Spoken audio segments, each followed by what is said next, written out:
পুরনো এবং ক্ষতিগ্রস্ত গাড়িগুলো প্রথমে স্ক্র্যাপ ইয়ার্ডে আনা হয়। এই গাড়িগুলো সাধারণত ট্রাক বা ট্রেলারের মাধ্যমে পরিবহন করা হয়। স্ক্র্যাপ ইয়ার্ডে প্রবেশের সময় প্রতিটি গাড়ির প্রাথমিক পর্যবেক্ষণ করা হয়। গাড়ির ধরন, আকার এবং আনুমানিক ওজন নথিভুক্ত করা হয়, যাতে পরবর্তী প্রক্রিয়াগুলো সঠিকভাবে পরিকল্পনা করা যায়।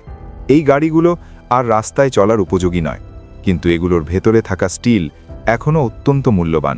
এই কারণেই গাড়িগুলোকে আবর্জনা হিসেবে নয়, বরং কাঁচা মাল হিসেবে বিবেচনা করা হয়। প্রক্রিয়া শুরু করার আগে গাড়ি থেকে fuel, engine oil, break fluid, coolant এবং ব্যাটারি অপসারণ করা হয়। এই ধাপটি নিরাপত্তার জন্য অত্যন্ত গুরুত্বপূর্ণ, কারণ এসব উপাদান দাহ্য এবং পরিবেশের জন্য ক্ষতিকর হতে পারে। অপসারণ করা তরলগুলো আলাদা কন্টেনারে সংরক্ষণ করা হয় এবং নির্দিষ্ট নিয়ম অনুসারে প্রক্রিয়াজাত করা হয়। সব ঝুঁকিপূর্ণ উপাদান সরানোর পর গাড়িগুলোকে ভারী শিল্প মেশিনের দিকে পাঠানো হয়। প্রথমে গাড়িগুলো হাইড্রোলিক প্রেস মেশিনে প্রবেশ করে। এই মেশিনগুলো উচ্চ চাপ প্রয়োগ করে গাড়ির বডিকে চ্যাপ্টা করে ফেলে। এর ফলে গাড়ির আকার ছোট হয় এবং ভেতরের বাতাস বের হয়ে যায়, যা পরবর্তী ধাপকে আরও নিরাপদ ও কার্যকর করে। এরপর গাড়ির চ্যাপ্টা অংশগুলো শ্রেডার মেশিনে পাঠানো হয়। শ্রেডার মেশিন শক্তিশালী ঘূর্ণায়মান ব্লেড ব্যবহার করে গাড়ির ধাতব কাঠামোকে ছোট ছোট টুকরোতে পরিণত করে। এই প্রক্রিয়ার ফলে স্টিল এবং অন্যান্য উপাদান আলাদা করা সহজ হয়। শ্রেডিং শেষ হলে ভাঙা উপাদানগুলো কনভেয়ার বেল্টের মাধ্যমে বাছাই ব্যবস্থার দিকে চলে যায়। এই পর্যায়ে শক্তিশালী ম্যাগনেটিক সেপারেটর ব্যবহার করে স্টিল ও লোহার অংশ আলাদা করা হয়। স্টিল চুম্বকের প্রতি আকৃষ্ট হওয়ায় এটি সহজেই অন্যান্য উপাদান থেকে পৃথক হয়ে যায়। ম্যাগনেটিক সেপারেশনের পর প্লাস্টিক, রাবার এবং হালকা উপাদান এয়ার ব্লোয়িং সিস্টেমের মাধ্যমে সরানো হয়। এইভাবে প্রতিটি উপাদান নিজ নিজ রিসাইক্লিং প্রক্রিয়ার জন্য আলাদা করা হয়। আলাদা করা স্টিল স্ক্র্যাপ এখন গলানোর জন্য প্রস্তুত হয়। এই স্ক্র্যাপগুলো বড় স্টিল ফার্নেসে পাঠানো হয়, যেখানে তাপমাত্রা প্রায় 1500 ডিগ্রি সেলসিয়াস পর্যন্ত পৌঁছায়। এই উচ্চ তাপে স্টিল গলে তরল ধাতুতে পরিণত হয়। গলানোর সময় স্টিলের ভেতরে থাকা অমেধ্য এবং অপ্রয়োজনীয় উপাদান আলাদা করা হয়।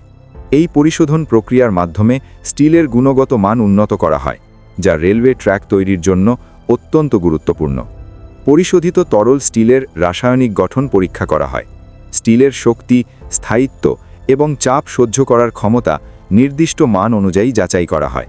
মান পূরণ না হলে স্টিল পুনরায় প্রক্রিয়াজাত করা হয়।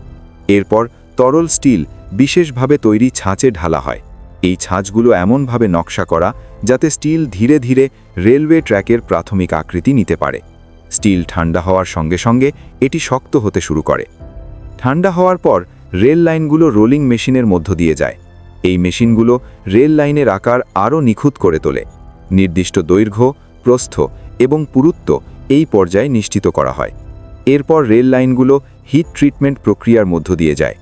এই ধাপে তাপ নিয়ন্ত্রণের মাধ্যমে রেল লাইনের শক্তি এবং স্থায়িত্ব বাড়ানো হয়, যাতে এটি দীর্ঘ সময় ধরে ভারী ট্রেনের ওজন সহ্য করতে পারে। হিট ট্রিটমেন্টের পর প্রতিটি রেল লাইন মান নিয়ন্ত্রণ পরীক্ষার মধ্য দিয়ে যায়। সোজা হওয়া, পৃষ্ঠের মসৃণতা এবং অভ্যন্তরীণ গঠন সবকিছু সতর্কতার সঙ্গে পরীক্ষা করা হয়। যদি কোনো ত্রুটি ধরা পড়ে, সেটি পুনরায় গলানোর জন্য পাঠানো হয়। সব পরীক্ষা সফলভাবে সম্পন্ন হলে রেল লাইনগুলো পরিবহনের জন্য প্রস্তুত করা হয়।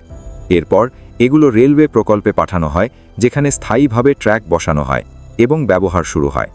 এই সম্পূর্ণ শিল্প প্রক্রিয়ার মাধ্যমে পুরনো এবং অচল গাড়ির স্টিল নতুন রেলওয়ে ট্র্যাকে রূপান্তরিত হয় একটি নিয়ন্ত্রিত ও কার্যকর ব্যবস্থার মাধ্যমে।